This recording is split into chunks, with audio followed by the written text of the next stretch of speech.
Bonsoir à tous et à toutes, bienvenue pour cette analyse, en tout cas ce suivi sur le pétrole. Tout d'abord, à partir d'aujourd'hui et pendant quelques jours, je vais commencer la vidéo en vous disant que j'ai un nouvel analyste à mes côtés, certains le savent, qui est en période d'essai puisqu'il va peut-être partir. Le problème c'est que cet analyste, il est très bruyant, il s'exprime en grognant, il perd ses poils, il fait beaucoup de bruit.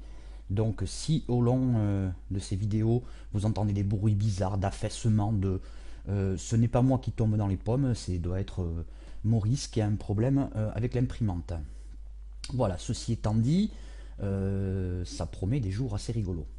Alors, pour reprendre l'analyse sur le pétrole, nous le suivions depuis la mi-janvier, hein, puisque moi je disais que quelque part par ici, je commençais à parler de potentiel baissier pardon, limité, et puis après on a suivi au fur et à mesure, et ici sur cette étoile du matin, j'ai commencé à penser donc à l'éventualité d'un double bottom, et ce double bottom a été validé.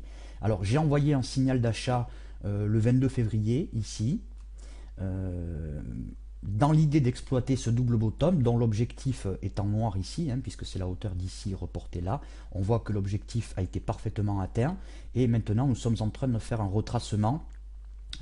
Alors, petit 1 sur la moyenne mobile 50 qui est orientée à la hausse, petit 2 sur le haut, en tout cas à proximité, pardon, hein, soyons précis quand même, du haut du double bottom, mais aussi de ce bas ici.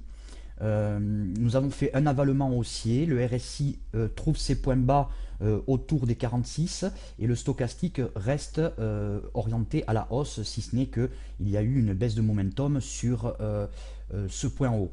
On voit que le stochastique nous donne de très bons signaux, il est donc correctement paramétré.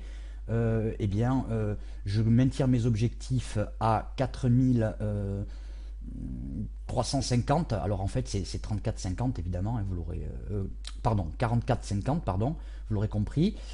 Puis pourquoi pas les 50, mais je ne les valide pas encore, mais en tout cas, c'est dans le domaine du possible.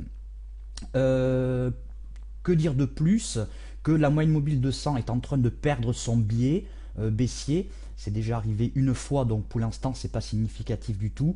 Eh bien, qu'est-ce que nous regarderons? Nous regarderons le croisement de la moyenne mobile 50 et de la moyenne mobile de 100 s'il a lieu, que l'on pourrait interpréter comme un golden cross, et là donc nous reverrions nos objectifs de hausse. Voilà, c'est tout pour le moment. Je reste haussier tant que supérieur à 34 ici, d'accord, avec j'allume les clignotants à partir d'ici, hein, les warnings, et puis eh bien je passe baissier à partir d'ici pour aller chercher au bas mot les 27,70, mais attention au piège du potentiel baissier court terme, court moyen terme. Alors voyons en hebdo ce que ça donne, mais c'est vrai que les indicateurs, voilà, les indicateurs se sont repris, donc effectivement d'un point de vue de l'hebdomadaire, il ne serait pas scandaleux qu'il y ait un signal de vente. Pour l'instant, ce n'est pas le cas, puisque nous sommes même en train d'anticiper une légère reprise. Donc nous suivrons de très près le pétrole, puisque je rappelle quand même que il a cassé la moyenne mobile de 100 ici et il ne l'a jamais vraiment testé. Il est resté à proximité, mais il s'en éloignait très très vite, et l'écart est très très important entre la moyenne mobile de 100 et les cours. Il est beaucoup trop important. La dernière fois qu'il y en a eu un, c'était ici, hein, en 2008. On voit que ça a été rattrapé très violemment. Peut-être que ce sera la même chose, mais pour l'instant, c'est hors de propos. Voilà, donc c'est tout pour le moment. Ce qui nous avait embêté, c'est qu'il n'y ait pas de pullback franc sur ce double creux, pardon, je cherche mes mots aujourd'hui. Et puis voilà, nous restons donc haussiers. C'est tout pour le moment, à bientôt et merci de votre attention.